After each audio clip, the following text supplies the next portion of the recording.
Guys, আমার লাগি সবাই দোয়া করেন। দেখতে দেখতে বাড়ির পিচ্ছিগুলো বড় হয়ে যাচ্ছে, মাশাআল্লাহ।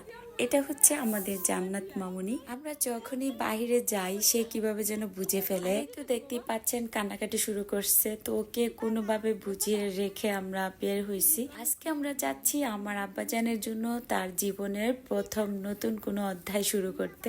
আজ থেকে তার জীবনের নতুন অধ্যায় হচ্ছে তার শিক্ষা সফর। আজ থেকেই শুরু হতে যাচ্ছে, আলহামদুলিল্লাহ। সবাই ওর জন্য দোয়া করবেন। তো আমরা যাচ্ছিলাম হচ্ছে, যখন বাসায় ছিলাম তখন দেখলাম যে কিছুটা মেঘ করছে, এখন না বৃষ্টি ছেড়েই দিছে। এরপর আমরা একটা দোকানে দাঁড়াইলাম, আর এখানে আবার দেখলাম গরম গরম সিঙ্গারা তৈরি করে বিক্রি করতেছে। তো ভাবলাম কয়টা সিঙ্গারা আমরা নিয়ে নিই, বাসায় যেয়ে খাবো। রিজওয়ানকে নিয়ে আমরা হাসতেছিলাম যে আমরা বৃষ্টি দেখলে স্কুল ফাঁকি দিতাম, আর এখন রিজওয়ানকে আমরা বৃষ্টি দিয়ে ভোট দিয়ে আসতেছি। মানে আজকে তার অ্যাডমিশনের প্রথম দিন। তো আমরা আজকে ওকে সব কিছু ওকে করে দেন আমরা আগামীকাল থেকেই ক্লাসটা শুরু করে দিব। তো এই যে আমরা চলে আসছি মাদ্রাসায়, আর এই মাদ্রাসায় এসে আমরা বেশ কিছুক্ষণ একটু বসলাম। তো ক্লাস টাইমে চলে আসছি, তাই আমাদের একটু ওয়েট করতেই হবে। আর এখানে পরে আমার আব্বাজানকে জিজ্ঞেস করলাম কেমন লাগতেছে, সে বলতেছে মোটেও ভালো লাগে না। আর কেমনে ভাল লাগবে, পড়াশোনা বলে কথা।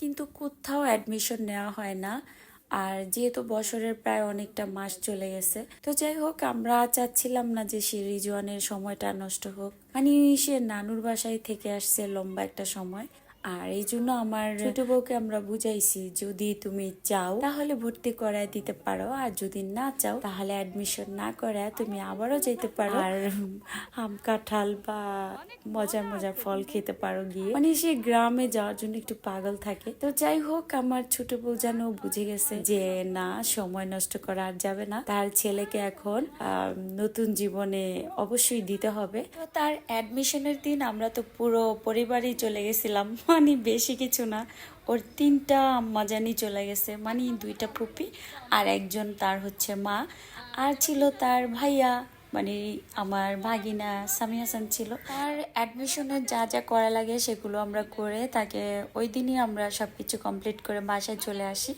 এর পরের দিন এই যে তার শিক্ষা সফর শুরু, আর এটা ছিল হচ্ছে তার পরের দিনের। তো তার মানে তার দ্বিতীয় দিন মাদ্রাসায় যাওয়ার।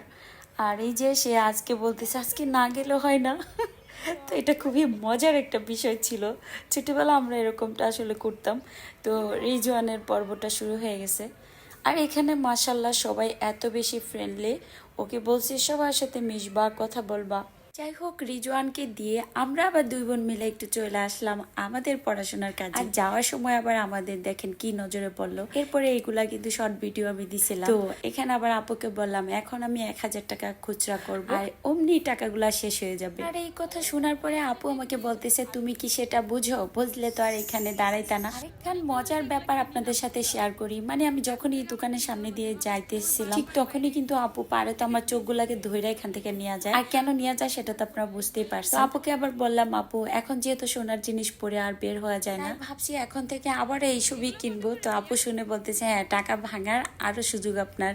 এগুলোর প্রাইসও ছিল খুবই কম, মানে 150 টাকা করে, তারপরও খারাপ না। আর এই যে এটা হচ্ছে আরেকটা জায়গা যেখান দিয়ে গেলে আপু খুব বেশি ভয়ে থাকে আমি কখন এখানে দাঁড়িয়ে যাব আর কখন একটা না একটা নিয়ে নিব। আজকে আবার আমার পছন্দ হয়েছে জুই গাছটা, আর এটা তো আমি নিয়েই ছাড়বো। তবে ওই দিন গাছের দামটা একটু বেশি চাইছে, 550 টাকা চাইছে। এই জন্য আপু বলতেছে দেখ টাকাটাকে আর নষ্ট করিস না, রেখে দে, কাজে লাগবে। তো বললাম যেহেতু তুমি আমাকে ফুল গাছ কিনতে দাও নাই, তাহলে চলো আমরা 2 বোন মিলে 2টা আইসক্রিম খাই। এরপর 2 বোন মিলে আইসক্রিম খেতে খেতে রিজওয়ানের কাছে চলে আসলাম। আর আজকের দায়িত্বটা আমাদেরই ছিল, আজকে ছোট বউ আসবে না, রিজওয়ানকে আবার বাসায় নিয়ে যাবো। এখন সে তো আবার কি খাবে সেটা আমাদের চিন্তা, কারণ আমার আব্বাজানকে তো কিছু একটা খাওয়াইতে হবে। সেও বলতেছে আইসক্রিমই খাবে। আর আইসক্রিম খেতে খেতে আমরা বাসায় যাচ্ছিলাম, ঠিক এমন সময় দেখি ওরে আল্লাহ এমন পরিমাণে মেঘ সাজছে, মানে এই বৃষ্টি যে কোনো সময় চলে আসবে। ওই যে একটা কথা আছে না, আকাশ যতটা মেঘলা ততটা বৃষ্টি কিন্তু অনেক সময় আসে। ওই দিন বৃষ্টি আর আসে নাই, আমরা খুবই ভয়ে ছিলাম বাসা পর্যন্ত যাইতে পারবো কিনা। আর আপনারা দেখেও কিন্তু বুঝতে পারছেন কেন ভয়টা পেয়েছি, কিন্তু না, সেই দিন আর বৃষ্টি আসেই নাই। আর এই ছিল আমাদের রিজওয়ানের ছোট্ট একটা গল্প, তার স্কুল বা মাদ্রাসা জীবনের প্রথম গল্প। আজকের মতো এতটুকুই, আর সামনের দিকে শেয়ার করবো কিনা জানি না, তবে এটা মেমোরি হিসাবে রেখে দিলাম যাতে করে ও বড় হয়ে দেখে। এই যে ওই পাশে না ওই পাশে এটা এই তো মাশাআল্লাহ। একটু তাকাও আমার দিকে। হাই বাবা। না চুনচুনিটা। হ্যালো গাইস, আমার সবাই দোয়া করে। মাশাআল্লাহ মাশাআল্লাহ। আমার বাবা লাগে সবাই দোয়া করেন তো আমাদের আব্বাজানের জন্য। অনেক পরে পারছো। মাশাআল্লাহ মাশাআল্লাহ মাশাআল্লাহ।